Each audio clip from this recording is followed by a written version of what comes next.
Welcome to week 6 of the golfing year, and we say it every week, but this week, what a huge week in golf, and we're going to chat about all of it in today's podcast. Thanks to our friends at Ping, they'll help you play your best. You can arrange a Ping Club fitting from your local golf shop or professional. And the Golf Clearance Outlet. Head in store in Melbourne, Sydney, Brisbane or Perth, or online at golfclearanceoutlet.com.au. But now, let's get into it. The number one Australian golf podcast, Nick O'Hearn and Mark Allen. This is Talk Birdie to Me. So what's this long drive stuff? You see the long drive comp? Well, we got here at Australian Golf Headquarters today. Obviously a big launch. A long time ago, just talking about long drive competitions, a long time ago, 1999 this was, I was ripping over to try and qualify for the British Open, and I called my friends on the Canadian Tour and got a couple of starts on the Canadian Tour just as a warm-up because, you know, I needed something to play in before going over there. So I rock up to the Alberta Open, which is, you know, a nice tournament, playing on a really good golf course. The draw comes out, and one after another player comes up to me going, "You're playing with him." I'm like, "Playing with who?" He goes, "You're playing with Jason Zuback." Oh, yeah, he's the long drive champ from years ago, I said, "Who's Jason Zuback?" Anyway, if you Google him, he's the Don Bradman of long drive competitions. He won the world long drive competition 5 years in a row. Wow. And then that guy, Jamie Sadlowski, he was there for a while. He came down to Australia to play. Yeah. He was big too. Mm. Anyway, so now I'm keen. All right, now I cannot wait. This is going to be great fun playing with the guy who's won. I think at that stage he'd won 4 in a row or 3 in a row or something. He went on to win a couple more. Anyway, we get on the first tee, and I have cranked one off the first tee. I've really smacked it. It went miles. It was an unusually high, and it just went right. You know, came off that high toe bit of the driver, and it just took off. And I sat back thinking, right, let's have a look at this bloke.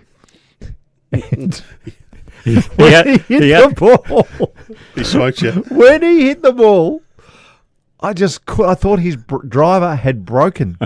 I thought he'd cracked it. The noise was so different, and his ball was still going up when it passed my ball. Still going up. Anyway, I reckon for the 36 holes that we played together, I mean, he ended up shooting like 81, 82 or something, right? So he couldn't actually play golf hitting the ball the way he did. But I would say on average,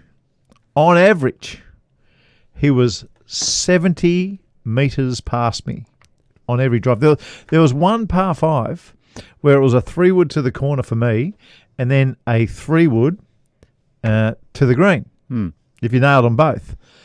He got on that tee. It was the 10th hole. He got on that tee, and it was dogleg left, and he was aiming at the green. he was aiming at the green. Anyway, I hit 3-wood, came up in the front trap. He hit driver, and he had 60 yards to the pin. It was incredible just how far he hit the ball. He also set a record for the most number of provisional balls ever hit in 36 holes. I reckon he hit 23. Yeah, those long drive guys, I mean, they would outdrive you with their 5 iron. Oh, easy. I remember going to the PGA show in Orlando because that's where I lived every year, and there was a guy there. Last year I was living there called Kyle Berkshire, who has become the new, he's the god. He's the god of long driving at the moment, and he put on this clinic where they have a range set up at one of the ends. This is inside, so you hit into a net which is like 100 yards away. But they've got all the TrackMan data and everything going on, and he was hitting his 5 iron something like 300 yards. Oh, it's unbelievable. I mean, he had me covered easy with his 5 iron. It was scary. So I'm so curious to know what's going on in this guy, Jason Zuback's bag. Anyway, so about 10 holes in, I know him and I'm talking to him. We've got the biggest crowd that the Alberta Open's ever seen just because of him. And I'm now talking to him about his clubs. He had X500 iron shafts in his irons pushed through an inch. Ooh. Think of a telephone pole. He was playing golf with telephone poles. You could have used Hogan's clubs maybe. And then I had a look at his driver. Now his driver, I'd never seen anything like it before. It was a Titleist driver. and it had 5.5 degrees of loft. And I looked at him and I said, 5.5 degrees. It was actually stamped, you know. It wasn't just someone had knocked it up. It was done properly. And I said, 5.5 degrees. Is this what you use in your long drive comps? And he goes, no, I use a 3.5. I said, 3.5? He goes, yeah. He goes, he goes, the only reason I use 3.5 is because you've got to keep it on the fairway for it to count. He said, I've got a 0 degree driver. You should see that go. He said. Plus with the balls they use too, because they're probably different golf balls. Pinnacles. He was just using Pinnacle. I asked him about that. He was just using, back in those days, it was just the Pinnacle. And I would have, the amount of money I would have given to see him hit the 0 degree driver when his 5.5 was going on average 70 metres past my best drive. I would have given anything to see it. Would have gone 100 metres past my drive. So his short game, not great, given he shot 81? Well, he just couldn't hit a wedge. Yeah. You know, his wedge, there was a hole, there was a par 3 where it was a 3-iron for me, and he hit a wedge. Because he had no chance. Yep. I mean, how do you control that? Yeah. How do you I mean, they have so much speed that it's almost uncontrollable. It's uncontrollable. Yeah. It's uncontrollable. Anyway, if you're sitting there doing nothing, Google Jason Zuback swing and just report back. I remember it. talkbirdie2me.com.au. Leave a voice message. In fact, you can leave a voice message about anything. I know we've got stacks to talk about today. And, of course, it's going to be the Fenway Group taking on PIF very, very soon. But before we go any further, can I just say the reimagined Pebble Beach event is so good. It is. Oh. And you know what? It turned into a 54-hole no-cut. Oh, yeah. Because they cancelled the final round was obviously delayed because of a little gusty, a bit windy. I mean, hey, we could have played it. Yeah. No, it was pretty dangerous, actually. And then the Monday forecast as well just turned out so bad that they had to make it a 54-holer. But go on. I love the new format. Explain it. Well, once upon a time, it was 3 courses and amateurs playing in the first 3 rounds. Oh, yeah, I remember. I played several of these. 5.5-hour rounds. Keep going. 6 hours. 6-hour rounds. Shocking. Pretty hard to keep up with what was going on the first 3 days if you were a watcher of the tournament. And then, you know, you always tune in on the last day. They'd be playing in threes. They'd be playing Pebble Beach. It was great fun watching it. Yep. But now, just Pebble, just Spyglass. Amateurs only play in the first 2 days. You've just got 80 players. It's one of the new 8 or so elevated events. They're playing for a lot of money. Yep. And just the pros to play on Saturday, Sunday, and only on Pebble Beach.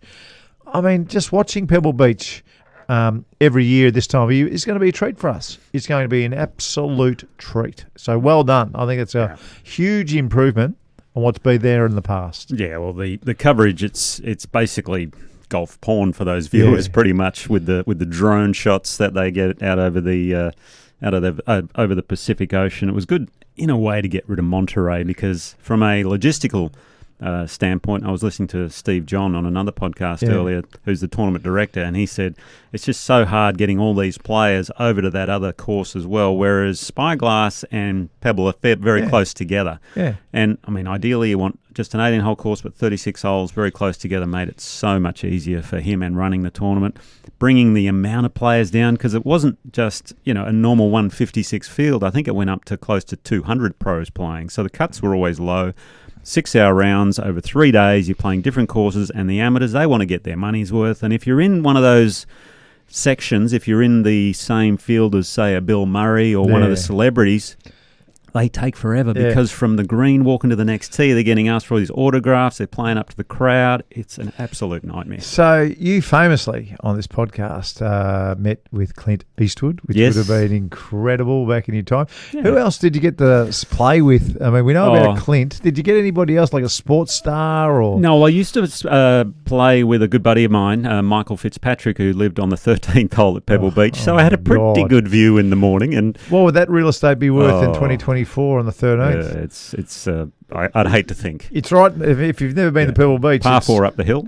Pretty much right in the middle of the golf course that goes along the The beachfront, you couldn't get a more perfect joint. When I woke up in the morning, I had a view, obviously, over the Monterey Peninsula, and you stayed at his house as well. Oh yeah. I had the guest wing on the end, and out the front, you had the 13th. Beyond that was I think it was the 9th hole, and then and you look down to 8, 7. Gorgeous. I might have to post a picture of that actually, Dan, because it was something very, very special. But celebrity-wise, I didn't play with any in that sense. He used to have a party, usually on a Saturday night, and they'd come to his house for dinners and things like that. Well, we had Kurt Russell, Don Cheadle, from the Ocean's 11. Yeah. What's the guy's name? Josh Duhamel, who's the Transformers actor. Married Fergie, I think. Is that right? Yeah, sounds right. And then who's the other guy? Who's a lovely guy, left-hand, Oliver Hudson, who's Kate's Hudson's brother. Kurt Russell stepson, basically. So I used to give him lessons down in the simulator. It was quite funny. Did you? Oh, yeah, it was great fun. Did you notice how everyone's a left-hander gets a little credit? Oh, yeah, there's a little bit of extra mayonnaise if someone's a left-hander. Yeah, the right-handers don't get lessons. No, they don't get anything. No, they don't want to talk. No, they don't get anything. Anyway, we did our podcast last week, and then, of course, as usual on cue, the big news came out that the Fenway Group, or the something sports group? Strategic Sports Group. It's a bit of a mouthful, isn't it? Yeah. SSG. Let's just call it. It's the most boring name ever, by the way. Well, it's a lot of them to do with Fenway, the Fenway Group, and they have come up with $1.5 billion that the PGA Tour can access immediately, and $3 billion in the kick locked away to try and combat an $800 billion fund called the PIF. Yeah, it's an interesting one as far as well, we can look at this different ways, obviously. And an interesting fact is, do you know who was an executive vice president for the Fenway Sports Group? No. One Mr. J. Monahan. Yeah, all right. So, you could look at that in different ways. But anyway, he's going to become the CEO of this new for-profit PGA Tour Enterprises, which is now valued at $12 billion. Thank you very much. So what did they put in? 1.5, and they're going to possibly put in $3 billion for a minority investment in this PGA Tour enterprise. I was looking it up, and it says it allows for a co-investment from the PIF. Correct. In the future, subject, and this is interesting, subject to all necessary regulatory approvals. Right. So that wording to me sort of says, well, right now we're kind of thinking, we're going to take this because it basically combats, that they're financially secure for the next bit, obviously. And after that, maybe we'll get some PIF money, maybe we won't. Depends how all the talks goes, depending on the DOJ and all that sort of stuff, the, Department of Justice, when they look through all those sorts of findings. But the thing is, SSG, they're going to want to return, because they're a private equity group, and they're going to want a return. So how are they going to do it? That's going to be the big question, I think, going forward. Yeah. And I think there's a few ways. Like the biggest money maker outside the majors, and the weird thing is PGA Tour don't own any of the majors. Yeah. Okay, so that's a fallback for them. But the other one is the Ryder Cup, because the PGA of America own that. So maybe they'll use some of that cash to go, hey, can we do a deal for that, perhaps? That might be an idea, a way. Yeah. I mean, the TV production, they'll obviously look at all that. Be interesting how they're going to, get back an return on their investment. There's a few things I want to bring up, okay? So if you were a live player and you went across thinking that the PIF was in charge and they had the cards, they had a full house, and maybe the PGA Tour didn't quite have a full house, you would be forgiven to think that about a month ago. And you went over, hello Jon Rahm, hello Tyrrell Hatton, thinking, or maybe even given the word that, hey, we're getting back together with this mob, take the money now, this is just a shot across the bow. If you saw what was going on this week, I reckon you'd be having heart palpitations if you want to come back and play. Now, I'm not saying that's over. What I'm saying is that's not going to plan for those two to see the strategic sports group get back in play. Did you see Jordan Spieth's comments? I've got it right here. Oh, okay. Go on. So Jordan, I've got Rory McIlroy's comments in relation to Jordan Spieth. So Jordan Spieth came out and said, "This is great. We don't really need the PIF anymore." And he sits on the policy board. Correct. So Jordan and Spieth have had a bit of a powwow, and Rory was asked for his thoughts on that powwow moving forward. And he said, "Having PIF as your partner, as opposed to not having them as your partner, I don't think is an option for the game of golf. I think they're committed to investing in golf and in the wider world of sport. And if you can get them to invest their money right away to unify the game of golf, that's a good thing." So now Rory's in two minds. You know, you're going to have a lot, and like he's one of the power players. I mean, he doesn't sit on the board anymore. Is there a world where Rory McIlroy gets pinched to live? Is there a world where that could possibly happen? I don't see it. I don't see it either. But not pinched. I mean, he's sort of come around to the fact that obviously they're here to stay. They want to put a boatload of money into golf. Let's all figure it out. Get all the best players in the world playing together again. I mean, he mentioned, what was it? Was it his win the other day? You know, was cheapened by the fact that the best players in the world weren't there. Yep. He's playing a nice political sort of role in all this. Maybe trying to get both sides together. And you wouldn't have thought that 6 months ago, that's for sure, or a year ago, whenever he first sort of started talking about it. Word gets back to me. You know my sources. The source. You know my source. Word gets back to me that a lot of the American players, footnote, Rory McIlroy jumped off the, what was that committee he was on the PGA Tour, the Players Policy Board. Policy Board. So Rory's off. A lot of the American players saw the PIF coming in and looking at a GP-style tour, weren't real happy with travelling. Oh, of course not. Around the whole world. And they were so desperate to not travel to the Japan Open, the Australian Open, the South African Open, the Scottish, the Irish, whatever that Grand Prix style of tour would look like, that this is why they've gone to who they've gone to, the Fenway Group. And the sad thing is... Does that make sense in your head? Because, I mean, this reports back to me, but you lived it. I know the American players hate to travel, for sure. Being an international over there, it was nothing for me because I travelled all around the world because you had to living in Australia. But American players, they don't want to fly 14, 20 hours down to Sydney or wherever, or to Japan or wherever they got to go to. They'll do it a couple of times a year when they've got to play the Open Championship and they might get paid enough cash to go play somewhere in Asia or something for an event. But no, travelling certainly, they like to stay home. And it's interesting. Once they put this money in and all these guys are going, now this sounds quite interesting now. We've got all this cash to go. Yeah. And if they do go down that route and they don't go down the PIF, as I said before, they need to improve things. And one way I think they could really improve it, this FedEx Cup playoffs, they've been a great sponsor of the tour for many years. But it doesn't excite me. It doesn't really work that much the way they do it. I think they should go with, let's just do a season-long thing and like tennis, have a season-ending finale where top 8 players, right? Top 8 players, they go at it. Round-robin match play. Imagine if you had Rory versus Scotty, Scheffler, you had Victor versus Cantlay or whoever. I mean, imagine that little round robin and then the top 2, final day, bang. And he's your best player of the year. Yeah, I love it. That would be awesome. I think it makes a lot of sense. You mean like a sudden death type thing? Oh, for sure. Start with a bit of round robin so everyone gets to play against each other. I thought you hated round robins. Like they do in the tennis. You're back on board now. Only for this one event. Okay. Match play, it's normally you lose and you go home. But for this one event. I'm glad. Welcome aboard, Nick. It's good to have you on our team. For the world match play, should be knockout.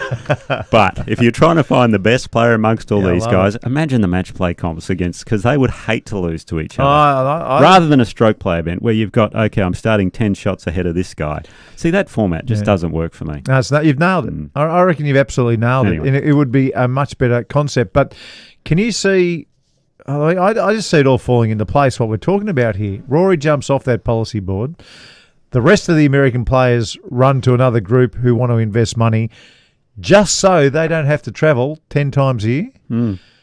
I mean, that might sound incredibly ludicrous to other people listening to this, but that is the way they think. Yeah. That is the way the Americans think. Yeah. They just do not want to travel. And here's the thing, we heard the LIV golf. What is it? It's good for golf. What they always say, it's we're going to grow the game.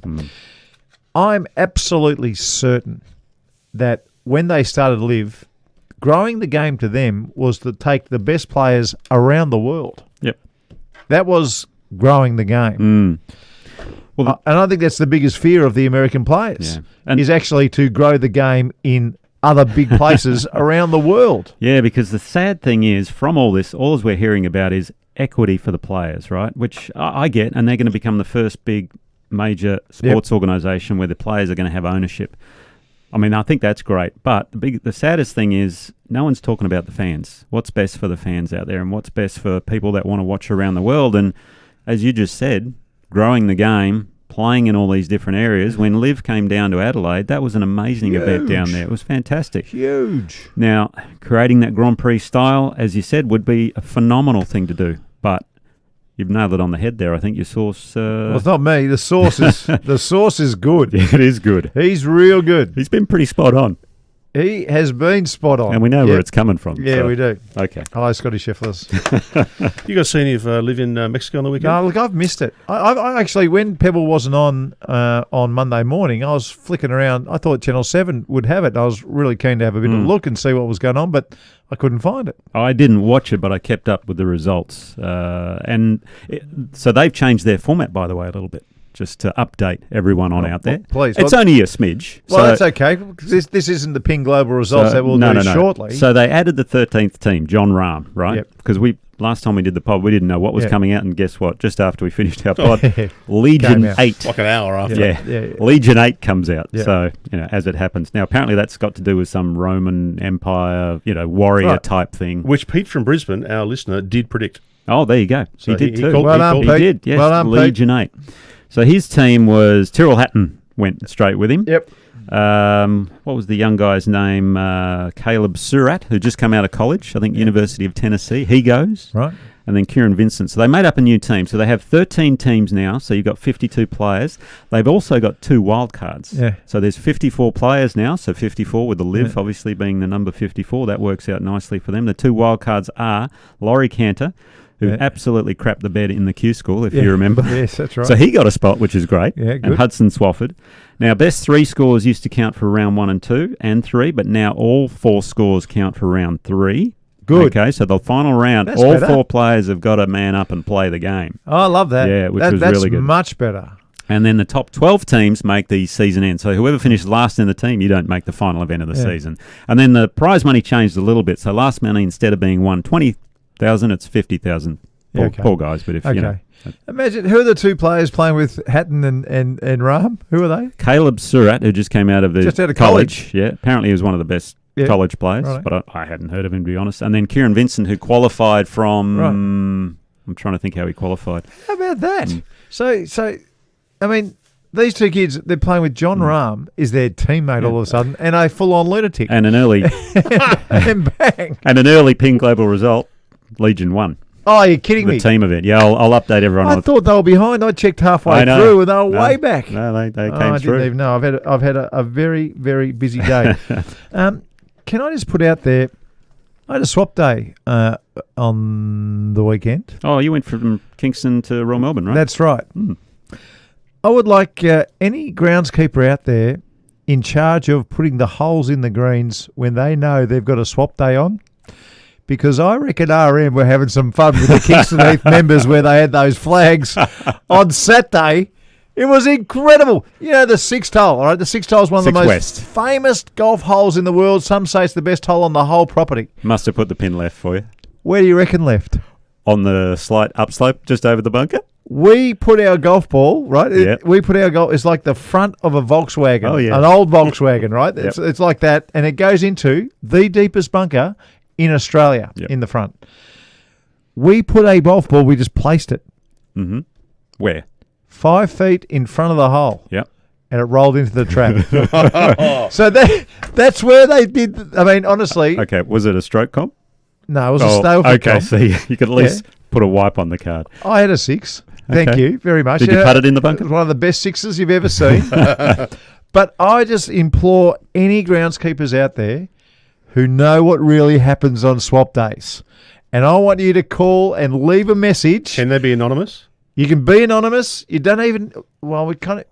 Yeah, we need to know the club because we need to know the holes. So it can't be anonymous. But the things you've done on a swap day when you're putting the holes out and you know that you're about to wreak havoc with the other mob that are coming around to see your golf course. I'll leave it at that. I love it. Oh, my God. It was incredible.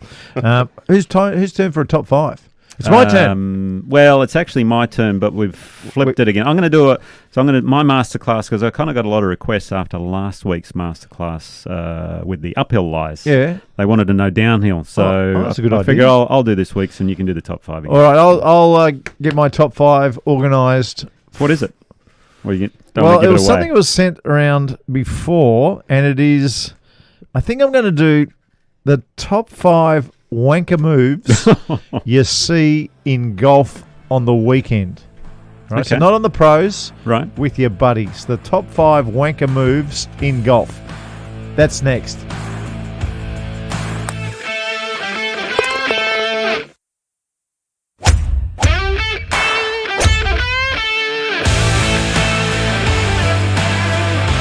If you're enjoying the podcast, make sure to subscribe and never miss an episode. And maybe share it with a friend. Now back to Nick O'Hearn and Mark Allen. This is Talk Birdie to Me. Top five. Today's top 5. You're responsible for this one in a big way, Dan. Ah. You're responsible. You got it from somewhere, and it made me think you had the top golf douchebag moves on a golf bag. So funny. But douchebag doesn't really work here in Australia. No. So this is going to be the top 5 wanker moves that you see while playing in your local comp or your weekend warrior, whatever it might be. And for our American listeners, it's a wanker, douchebag, sort of the same thing. Similar. And for our Latvian listeners, you get the drift. Can I make a request, Mark? Yes. As you go through your top 5, can you guys be honest and admit to having, whether you have or have not done any of those things? Yeah, sure. Hey, but we're different, mate. We play for money. We're entertainers. Oh, okay. We're in the entertainment business, Dan. Okay, yeah. Pros How do. about All right. top 5 wankers in golf? You are just going to number 1 right there. All right, at number 5. And this is very funny when it's done in a ridiculous way.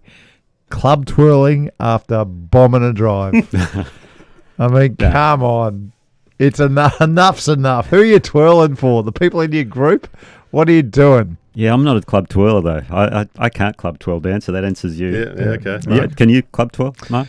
It just naturally happens. Naturally. My fingers, I must have sure. sticky fingers or Yeah. something, and it just happens naturally. Number 4. Waving goodbye to your golf ball after nailing a drive.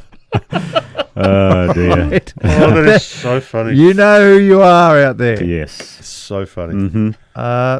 Number 3. Now, this was an old Colin Montgomery, Seve Ballesteros move. Okay. You're playing partners over the ball. Mm-hmm. You've already played, and you just don't care because you're so into your own game, you couldn't give a stuff about anybody else. And your mate or your playing partner's about to pull the trigger, and you undo your glove. Oh. And the Velcro just goes Yeah. right when they're trying to play. Oh, yeah. Well, the other one is when you're on the green about to putt and the caddy of the other player starts jingling the pockets because he's got coins in there or something like that. Just That's a shocker. Wanker move. Colin Montgomery was the best at that. Okay. He got me about 4 times in one round. Colin Montgomery, just to add to the annoyance of that person. Do we? I think we might have to have an intervention here with Mark with Monty. I need to sit on someone's couch. I do. Was Monty the one we messaged last year? He commented on one of our posts. Yeah, that's right. He did.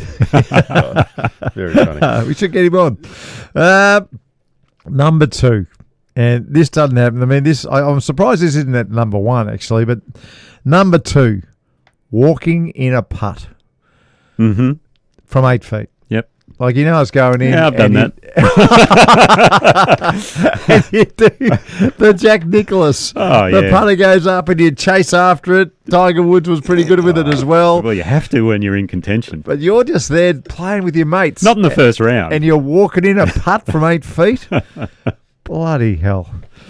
And the number one wanker move, and I know so many blokes and a few women who do this, saying you hit it off the toe after hitting a drive that went past everybody else's or up the heel. Yeah. Yeah, there you go. Nice shot. Yep. Great drive, Nick. Now I got that a little off the heel. Yep. Oh, please just Done that. go away. If you are guilty of any of those things, you are a wanker. Yeah. End of story. Or if you've got any that you think of that weren't on the list. Hey, Mark. Absolutely. You've definitely done that last Yeah, time. Come on. I've done them all. Yeah. I've done every single one of them. I've done them all. Last week we were talking about, you guys were talking about your books, the favourite books that you think are Yes. must read. And I asked you to give us one book, and you, I think, gave us 3 each.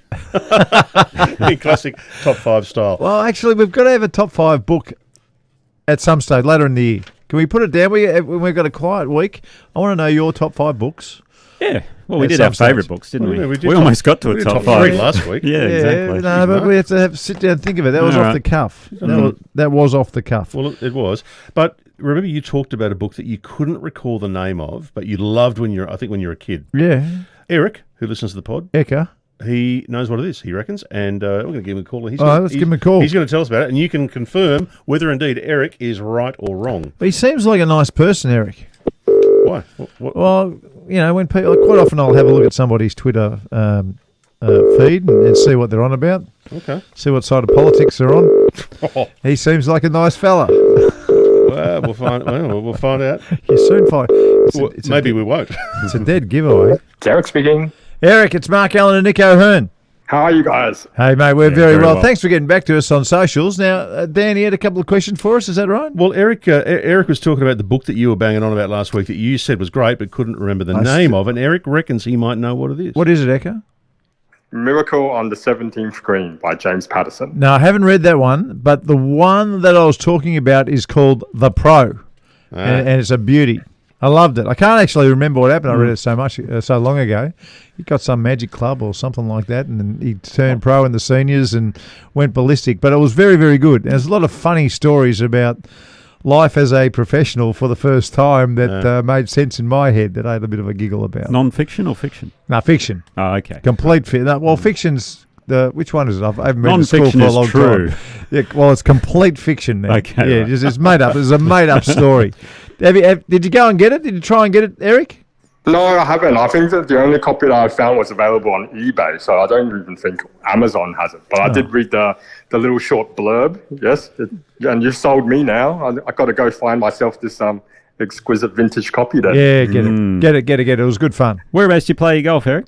I'm a bit of a ranger. I don't really head out to the golf course much. So now there's lots and lots of different ways to enjoy golf, and just going to the range is one of them. You know, going to the indoor.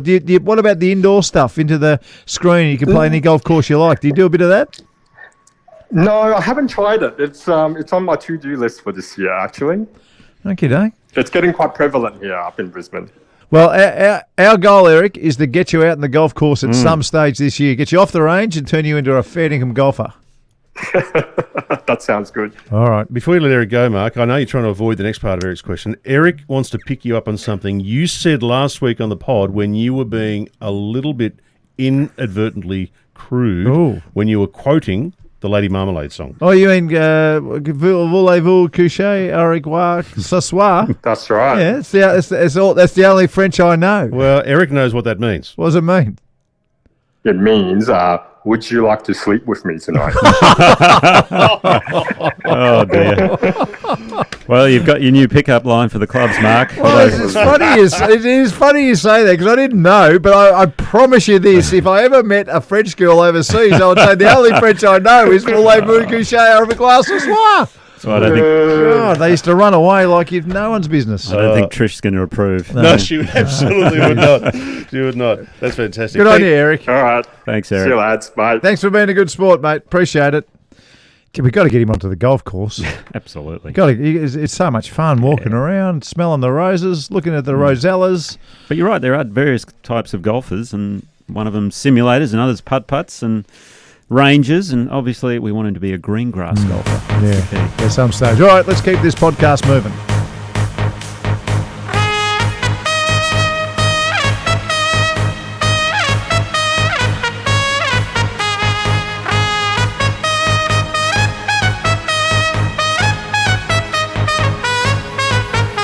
All right, the Ping Global results this week. We had some Ping winners, by the way. Firstly, I'm going to say the Vic Open had dual Ping winners. Oh, what a surprise you focusing on the Ping. Is that right? Well, of course. Does Coletta play Ping, does he? Coletta is a Ping player. I didn't know. Been a long time Ping player. Yeah, okay. As is Ashley Lau, who won the women's Vic Open. Wow, and 66 in the last round. Was that the low? It must have been close to the low score of the day for the girls. So I think it was, yeah. To shoot the low score of the day and win and coming from nowhere, it's fabulous golf. Well, remember, she shot 61 at Rosebud the week before, so she's gone runner-up and victory. The first professional win, which is awesome for her. How much cash? It was 450,000 was total. It's around about 75,000. Yeah. Right on it. Yeah, around that mark. I think there might be $100 here or there. But a great win for Ashley Lau in the Women's Vic Open, who defeated the Sunday Queen, GA Shin, by one shot. Now, GA is actually staying on at the 13th Beach to run a little training camp. She has about 10 of these young pros that she mentors, and they're going to hang around and do a little bit of practice and work on their games. How good is that? I mean, that's awesome for us. GA Shin, what a star. I know. Yeah, third place was Jongmin Cho. She had a bit of a rivalry with Lydia Ko as a junior. Used to be the number one amateur in the world and was an outstanding player. She actually had the lead as well with 3 holes to go, but bogeyed a couple of the last 3, which is a bit of a shame. And Min Yoon finished 4th. Also from Ping, by the way, Karis Davidson, who was in the final group. Didn't quite get it done, unfortunately, but she was tied for 5th. Ping stuff. And, of course, Ping's Cassie Porter finished in 9th position. Hey, come on, I've got to throw it in there. But I do like the girls with the different Ping. It's nice. Yeah. The boys have got the logo. It's a different font. No, it looks great. It's really, really good. Yeah. And it was also great to see Carrie Webb make an appearance as well. It was a one-off thing for her to come down and play. It was awesome. And she ended up having a really strong weekend. Shot like 67-70 to finich tied 11th. Wow. So really good play on the weekend from Carrie. But on the men's side, Brett Coletta shot back-to-back 65s to beat someone who I sort of have a word to every now and then, Jordan Zunic, by 2 shots. And they were actually tied with 4 holes to play, and Brett just made a couple of birdies and striped a 3-wood into the final hole. Although I think he said he caught it a bit out the toe, but those Ping 3-woods, they just keep going through the wind beautifully. Why did Jordan Zunic hit a 4-iron off the tee on 18 when he needed to make something happen to win the tournament? Is my question to you. I know. Mentor. I haven't spoken to him yet, but he did the interview after, and he said it was the strategy he played all week, and if he'd hit the solid 4-iron, he still could have got home. I think he still could have got home with 3-wood, but he was a little bit far back. He wanted to take that right bunker out of play from what he said. But you're right. I would have loved to have seen him taking the right bunker out of play by maybe smashing driver down there. Yeah. But it's a big risk, though, because and if you're not feeling it, you're not feeling it. Look, I mean, it's obviously a pressure situation. If he had full 100% confidence in it, I think he would have gone for it, but it was his play all week, so he's probably tossing up his mind, do I do this, don't I? And I can understand that, but I'll have a good chat with him about it. Isn't that amazing? Because there'll be people sitting here listening. I know exactly what you're saying. There'll be people listening to our podcast going, hang on a second, he's coming second. Yep. I mean, surely his game is in great shape. Well, why wouldn't you just hit a 3-wood down there just to guarantee yourself an iron in? Well, 3-wood and 2-iron for him brings the bunker on the right into play, and that's the one he didn't want to go in. So 4-iron is kind of in between all the bunkers. So he had 3-wood left, but unfortunately didn't hit the shot he just wanted. Had to nail it off. If he nails it off the tee, there's no questions. No, exactly. Right. But it was a great finish to the tournament, and congrats to both Brett Coletta and Ashley Lau for taking it out. How well was Brett Coletta swinging the club, by the way? I saw about 5 swings. I rewound to have a look. And I also rewound because there was a bit of controversy to whether he marked his ball correctly on the last. But what actually happened, if you just watch the TV, you might have missed one missed move. So Brett Coletta actually had to move his ball for both players that he was playing with on the last. So a lot of people saw him move it twice early. They missed the one in between, and they only saw him move it back one putter length. But he did. He actually moved it. It was the right amount of time. All above board. He did well. Yeah. Anyway, but sorry, he was swinging it really well. He was. I Yeah. I want to swing it like Brett Coletta. So do I. I played with him up at the Cathedral Invitational before Christmas. First time I've ever played with him. Yeah. For 17 holes he put on a clinic. It was unbelievable. Unfortunately, in amongst the one bad hole, which was the 11th, he made a triple bogey, but a bit out of nowhere. And that's where I think a good caddy could have advised him on how to do that. But the other 17 was incredible, and he's got a heck of a future. He almost got his PGA Tour card a few years ago from the Corn Ferry Tour. Just missed out, fell off, but then he won last year on the Challenger PGA Tour of Australasia. This win as well. Keeps going. I think he might have moved into third or fourth on the order of merit now, and DP World Card. That'd be fun. I did notice at the Vic Open, and I wasn't commentating, but I did notice that the people who won came from very early in the groups, not in the last two groups, probably in the last fourth or fifth last group, both players, it seemed. Was actually around about the third last. Anyway, did everybody in that last group have a caddy when they were playing for so much money? Ooh, you've got me thinking now, actually. Who didn't have a caddy who was in the last two groups when you're playing for close to $80,000 first prize? Who did you notice? Because I can't remember. Did you notice anyone? I noticed a couple of players. Okay. Yeah. Well, we've spoken about this. I don't this. like it. No. I mean, you're either a professional or you are kind of just playing it. It's your hobby. Yeah, I get it. I'll leave it at that. Yeah. We had two 54-hole events on the weekend. And obviously one being Live Mexico, where Joaquin Niemann shot a first-round 59. Thank you very much. 12 under par. Didn't realise, I think, as he teed off 18, that it was a par 71. He didn't realise? No, because someone yelled out, shoot 58, and he's gone, 58? What do you mean? Oh. This must be a par 71, if he birdies the last. But he ended up defeating Sergio Garcia on the fourth playoff hole. Jon Rahm, the new addition to Live, was tied for the lead with 2 holes to go, but bogeyed the last 2, hit it in the water on 17. Really? Yeah, a bit of a tough one. But they did win the team event, so that helps the team out, obviously. Well, see, I when I crossed over on Monday morning, Rahm was miles off. He made, halfway through his last round. Made a bit of a charge. And the thing, you know what helped him as well was on the Saturday's round, second round, and this is interesting right here, because you brought up Tiger Woods at the Masters. Remember when he took the drop? And so he took a wrong drop on round 2. They've looked at it that Saturday night. Sunday morning, he was assessed a 2-stroke penalty, but they let him play the third round. I thought if you signed for a wrong score... After Tiger, they changed the rule. They have changed it? Yeah, they've changed the rule I haven't now. looked it up. All right, fair enough. But back when Tiger did it, the rule hadn't been changed. But when they went and changed all those other rules and, we got no more hazards, their penalty areas and all the others, the drop by your knee and all that kind of stuff, that was one of the rules that got done as well. Okay. Niemann won even with a 2-stroke penalty, so probably deserved to win, I guess you could say. Rory McIllroy had a penalty too early at... Took a wrong drop. Exactly the same thing that Tiger did. He was leading the Pebble Beach event, which I'll get to shortly. Did he make a 10 or something? He made a triple, I think it was. Yeah, it wasn't great. But Legion 8 won the team event. Ripper were coming third for a while, but unfortunately finished fourth, so they don't get any cash for the team. So never mind. Pebble Beach. Yes. Turned into a 3-day event, obviously, because of the weather issues. No cut, 54-holer. Early on in the week, they had some bit of conjecture about the sponsor exemptions. Why? Because they get 4 exemptions into these no-cut elevated events. 3 of them, funnily enough, sit on the policy board of the tour. Right. So some of the players are going, hang on, there's a bit fishy. But when you look at it, you go, okay, Adam Scott's one. That's a no-brainer. Yeah. Webb Simpson, US Open champion. The one they were a bit going, hang on, this is a bit funny, Peter Malnati. Yeah, well, who's a bit of a grinder on tour. But from what I heard with Peter, he's supported that event for so long. The amateurs that he always plays with love him. Okay. So I can totally agree with all that. So can we put the policy board on notice that we're watching from this point forward? And if Molinari, what's his name? Malnati gets Peter another Malnati. one. Yeah.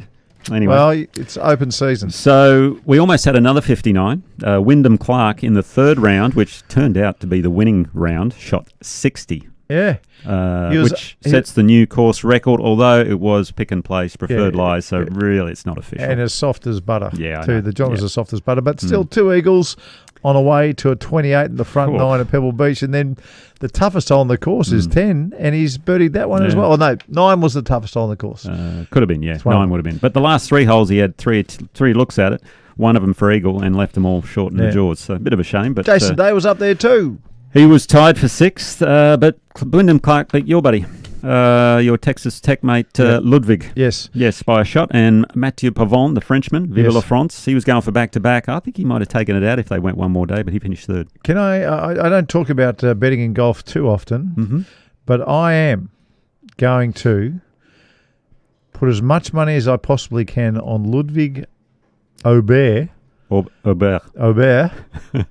to win the Masters in his first go. Wow, that's a big call. The more I watch him play, big call. He is so ready to do something special. Incredible. You know, he played in the Ryder Cup before he played in his first major. It's crazy, isn't it? It is crazy how good this kid is. Ludwig, I reckon because it's his first Masters, I reckon you'll get really good odds. When Mark says, I'm going to put as much as I can on him to win, that means I'll put as much as Trish will allow me to put on. Yes. No, I've got a little secret account. About $20? Okay, right. She doesn't know about it. Oh, there you go. Okay, the other thing that sort of happened in the event was someone's first tournament as a professional. Oh, yeah. Nick Dunlap. Yes. And he finished dead last. Can you remember your first hit as a professional? The very first, you stood on the tee and you were playing for money. What did you do? I won it.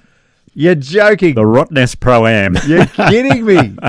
As a trainee pro. Oh, that's unreal. My boss said, I'll go and play because I can't. I was a first-year trainee. I ended up coming tied first with Paul Archibald. There's a bit of history. Well, the reason I asked the question is because I remember my first shot as a professional was at Lang Lang, and I was out in the 13th hole or something. And I cold topped it. I cold topped it. It was just I ended up shooting par or something. Wow! But something is different. And Nick, a bit like how many cuts in a row did Justin Rose miss? So 21. 21 cuts. I played with Justin while he was doing that. Yeah. So 21. Justin Rose turned pro. Something just didn't fit in his mind, and he missed the first 21 cuts in a row. Coming last in your first event as a professional after winning an event as an amateur. Yeah. It's not the worst crime in the world. That's okay. And it worked out okay for Justin Rose as well. So he had a decent career, didn't he? He's done well. You called it, though, last week. You said he was right not to play Torrey Pines. Yep. First outing, not quite what he would have That's wanted. right. If he went back there and played it and came last there or did something miserable, then he wouldn't have as much cash in his back pocket as he does today. Oh, there you go. So well done to his management. No, absolutely. Clever. He'll be okay. Okay, on the DP World Tour, the Bahrain Championship, Dylan Fratelli had a 2-shot win. Well done to the South African. He's been playing on the PGA Tour last year, but I think he lost his card. Now he's back on DP World Tour. It hurts me to see so many South African flags on the first page of the leaderboard every week. Yep. And the reason there are so many South African flags on there is because the Sunshine Tour has been a part of the DP World Tour for 35 years. Correct. And we missed that boat. It hurts me. Remember when we were trying to get One Asia up and going down here? Yes, I remember that. What a fair income disaster that was. If we just said, let's go with the European Tour 35 years ago, there'd be as many Australian flags on the leaderboard as there are South African flags. Well, we're still co-sanctioning the Australian Open and the PGA down here, so we're still in there, don't worry. On the Aussie front, Dave Micheluzzi made the cut on the number, I think. Finished tied for 16th, so well done, Dave. Well done, Dave. Actually, no, he didn't make the cut on the number. That was Hayden Barron. I think in his first event, had to birdie the last. So impressive. And he did it. But Micheluzzi and Harrison Endicott tied for 16th. Hayden Barron tied for 43rd. And Jason Scribner tied for 56th. On the Corn Ferry Tour, at the Panama Championship, Isaiah Salinder just snuck it home with an 8-shot win. Well done, Isaiah. Unbelievable. Curtis Luck was going really well, but unfortunately had a final round 77 to finish back in the field. But hockey sticks made the cut. Well done. God, I used to hate hockey sticks. A couple of little side notes on this Ping Global results. Yeah. I just want to make a mention to Peter Senior, who broke his age the other day. Unreal. Plays off a +3. Shot 63 at Sanctuary Cove. He's age 64. He had 40 points in the comp. Yeah. Didn't win it. Came runner-up in A grade. Bit of a shame, but shout out to Peter. You're a legend. Aussie's still playing. Plus 3.3 or something. Yeah, unbelievable. Good on him. How good is that guy? By the way, shooting your age in the 60s is the best thing you can do in golf. Oh, yeah. I think. How old do you think you'll be when you break your age or shoot your 68. age? 68. I'm going to shoot 68 when I'm 68. Yeah. When do you think you'll break your... Break my age? Break it. When I'm 92. Very good. Very good. One last shout out also to a guy who we've seen on our TV coverage, Lachlan Wood. He's the number one all abilities player in Australia. World number 9, thank you very much. Good on him. He's a PGA associate up at Hervey Bay in Queensland. It's an amazing story, Lachlan. He had a horrific car accident when he was 16, 12 broken bones. His leg was shattered into 44 pieces. Yuck. Had 40 or 50 surgeries. It's insane. And he did create history last year when he won a Pro-Am on the Adidas PGA circuit here in Australia. He won the Tin Can Bay Pro-Am. Wow. And all abilities players never won, beaten all the other pros. Yeah, okay. On tour. Fantastic. So Lachlan, just a bit of a shout out for him because he's been invited to play in the USGA's, it's basically one of their majors, the PGA Championship. Yeah. That's the United States Disability Golf Association, and also the G4D Open and the US Adaptive Open coming up. Ooh. And he's holding a fundraiser this Friday at the Beach House in Hervey Bay. So if you're in the area, get along. Please support him by donating. Or if you want to get in touch, message him on his Instagram, which is Lachlan, LACHLAN _Wood _FCPG. So get behind Lachlan because an amazing player. We see him here quite a bit on our tournaments. And it'd be great to see him kicking butt over in those tournaments. FCPG? What does that stand for? Football club. What do you think? PG? Yeah. I'm not sure. Don't know. Anyway. FCPG. Lachlan _Wood _FCPG. He's amazing. I remember watching him play last year. He is unbelievable. But if everyone listening gave $10, he'd be sorted. Yeah. He'd be away. Sure. He'd be away. And we're not going to, who's going to miss $10? No one. No, exactly. Well, listenership is getting pretty high at the moment, isn't It's it? huge. He It's might really be a big. millionaire if the way we're going. Could well be. Boys, you want some feedback? Yes, please. Oh, yeah.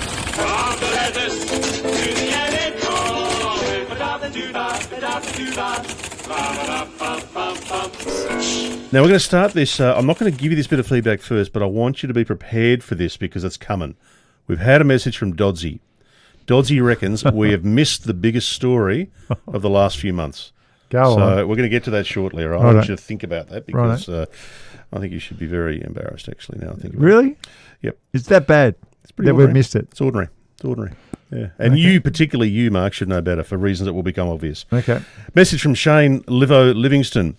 Rory appeared... So, talking before about Pebble Beach and Rory taking his penalty. I think it was a 2-shot penalty. Yep. Rory appeared to do that dodgy drop like Tiger, copped the penalty before he signed. What an amazing coincidence. So soon after Marco, you mentioned that on the podcast. Yeah, it was. It was amazing. And I saw that tweet during the week. Good on you, Livo. You're a star. Mm-hmm. And it was exactly the same. So he went back as far as he could and for some reason thought that he had a club length. No, you don't. You do not. You've got to drop it on that line. Question, Nick, for you from Ian K. Ian wants to know this. Hey, guys, love the podcast. Question, Nick, why aren't you playing on the Champions Tour? Surely you are good enough. That is a good question. He is good enough. Yeah, I do get asked that question a lot, and that would mean for me practicing, number one, which I don't do anymore, traveling, which I really have, I'm completely over after doing it for over 20 years in the US, and one of the reasons I stopped playing was to spend more time at home and the family. That's why we moved back to Australia. But never say never. I'd have to go to Q school, like I never won in the US, for instance, the Champions Tour. So I'd have to go through a couple of stages and all that. But maybe in a couple of years I might give it a go. But at the moment, I'm very happy being here in Australia and spreading the love of golf down here. Good on you. How about that? What about the Australian Seniors Tour? Oh, you pick and choose. You know what we're doing? We're playing the Port Arlington Pro-Am coming up on the Legends Tour shortly. Should we do the podcast from down there? Oh, no, it means you'd have to go down there, Dan. Oh, what are you saying? It's a long way. Well, it's a long way. Yeah. We don't want to put you out. Maybe we could be down there and he could be up here. Who knows? Jeez. We'll figure that out. We should do that. We've had a lot of comments this week on the Live Piff deal, as you'd imagine. I'm not going to read through them all because we'd be here for like 7 hours. Couple, though. Go You Good Thing has said, where does this leave the DP World Tour, boys? Can Piff do a deal with them and sponsor the European Tour and there and work a schedule where those events don't clash and Live players can play that tour for points? I think the short answer is yes, the way things are going. Maybe. I mean, if the American players, if the DP World Tour is now a feeder tour to the PGA Tour, so the top 10 players on the DP World Tour can go across, and that's why we see Pavon and some of these other players doing so well. If the PGA Tour is sorted and they don't want to travel, like we say, well, the DP World Tour is all about travel. So maybe that is a way for the the PIF to grow the game and take the best European players around the world on a European Grand Prix style. Well, when they first came on the scene, PIF, that was an option, right? The European Tour could have joined forces with the PIF, and away they go. But instead, they went down the strategic alliance route with the PGA Tour. Correct. Do they regret that? I have no idea, but it could still happen. But if you're all working together and the PIF say, okay, Americans, you stay in America and do your thing, but we still want to grow the game. Yeah. Why not? We'll see. Controversial comment here from Gianluca. Tiger Woods is having far too much say. He and Jay need to move on for the good of the sport. Tiger's your boy. Yeah, he is. And we were talking before that Tiger wasn't on board when he went over to Saudi Arabia, when Jay Monahan went to Saudi Arabia. Mm-hmm. I can kind of see why now that we've got the Fenway group true. Involved in everything. There was just no need for Tiger to go across and say hello to everybody, because it sounds like he's on board with we're not travelling and we're going to keep the best golfers in America where they belong. School of thought. Message here from City and Coast Cleaning. Hey boys, I've heard every episode and I've loved them all. Listened to Marco for years and I've been lucky enough to meet him in person a couple of times as well. I love hearing Nick's thoughts on golf too. Great pod, guys. I look forward to it every week. Lovely. Who's that? Brilliant. Well, it's from City and Coast Cleaning, so I don't know who it is. Good on you, mate. Some Cheers. Thanks for listening in. Righto. Strap yourself in. Here's Dodsy's message. Yeah. Ooh, Okay. Okay. This is what we've missed. The biggest story in golf. Here's what Dodsy said. Lads, I love the show, but you've missed the biggest story in golf over the summer. The one and only Lucy Underall passing away, one of the great characters in golf movies. The dive into the pool, the night with Ty Webb, the afternoon with Danny Noonan, R.I.P. Lacey. Did I say Lucy or Lacey? No, you said Lacey. All right, R.I.P. Well, she was a big figure in my life for a long time. There is no doubt about that. And it was funny because I reckon I saw a picture about 3 months ago with Lacey and Chevy Chase, and they were there together, and Chevy looks older, and what was her name in real life? Cindy Morgan. Cindy Morgan, yeah. Cindy Morgan was sitting on Chevy's, sitting next to each other. Yeah. And I saw that picture. I thought, wow, it's nice to see them still together, but a bit of a shock to see that she died. Wasn't old either. No, she was 69 years old, and of course Lacey Underall died at 69. What a joke. What a great character in the movie, though. She was fantastic. Yeah, she's a superstar, and, well, it is one of the biggest stories. I mean, if you're a Caddyshack person, by the way, my friend Ox, David Schwartz, is not a Caddyshack person. Can you believe that? What a joke. Okay. I don't know how you can't be. It's just so stupid, I can't believe it. It's actually a great movie. I'm going to unfriend him now. You should. That's exactly what you should do. Anyway, That's the feedback. it's time for this week's Masterclass.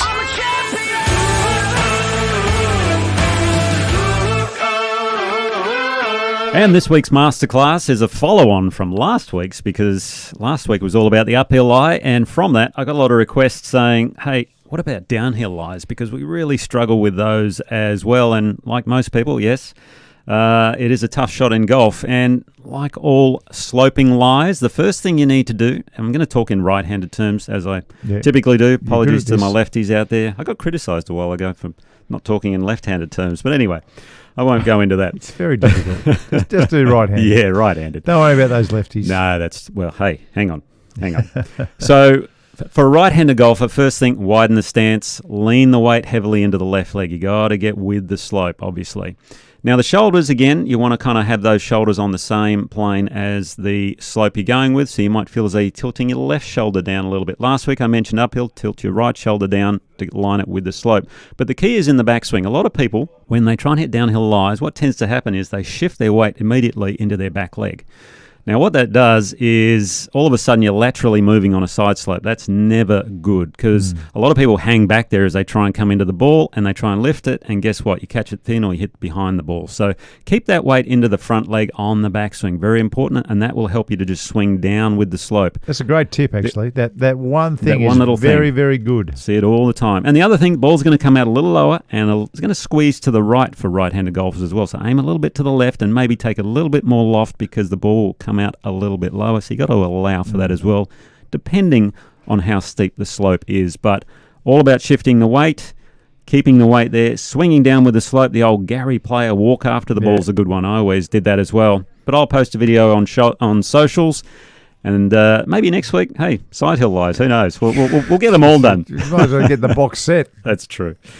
Where are we left? Are we done? Well, why don't we finish with hearing a little bit of the famous Lacey Underall? Oh, please. That'd be yes. nice. That'd be nice. See you next week. Rest in peace. Cheers, guys.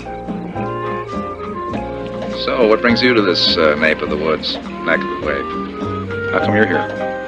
Daddy wanted to broaden me. In this place? Good luck. What do you do for excitement? Oh, I play a lot of golf. Golf? Nixon plays golf. I bet you got a lot of interesting stories about your ball landing in the room. So what do you do?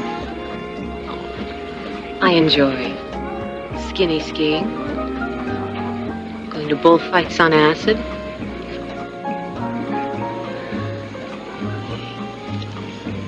I bet you got a lot of nice ties.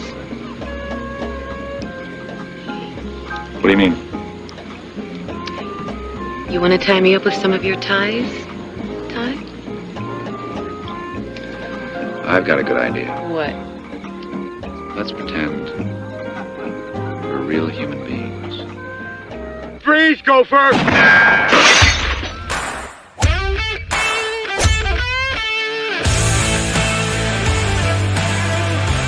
Thanks for being part of Talk Birdie to me with Nick O'Hearn and Mark Allen. And if you want to be part of the show, drop us a message or comment on the socials. Or you can send an email or leave a voicemail at talkbirdie2me.com.au. Thanks to the great team at Ping. They're the best in the business and they'll help you play your best. And the Golf Clearance Outlet. If you're after top quality at prices you won't beat, check them out. golfclearanceoutlet.com.au. Talk Birdie to me's executive producer is Dan Bradley at Kaizen Media. Sound design, Daryl Misson at loudzebra.com.